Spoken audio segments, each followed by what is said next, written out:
So the first thing that you can do is something called matching and mirroring. For example, if you're on a date and you're sitting there and they are sitting like this with their hand like this, you have the choice to either match or mirror. Now, mirroring is doing the exact opposite. So if I've got my right hand like this and I'm leaning to the right and you're sitting opposite me, you lean to the left and use your left hand. So you'll be going like that, but you'll be mirroring just like you are effectively looking in a mirror.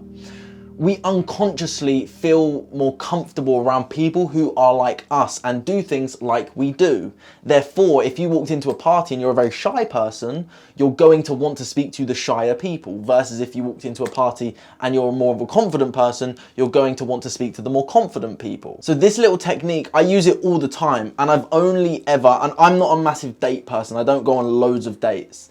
And this has only not worked. Like, I've always got a second date effectively if I've been on the first one. Like I said, I haven't been on loads of dates. So I'm not the best example to use as the dating expert, because I'm definitely not.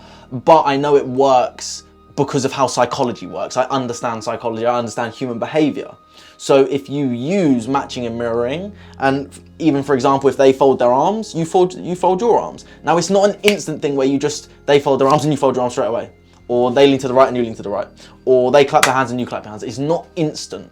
It's about being subtle with it, but adding it in when you are talking. So let's say, for example, we're on a date right now. Hey, how are you? Nice to see you. You look beautiful. You look wonderful. You look amazing. You're incredible.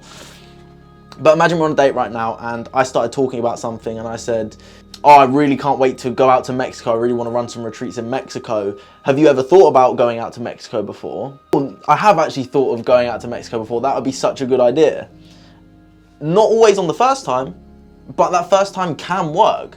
Don't overdo it, because then they'll just think you're copying them and then they'll think you're very weird.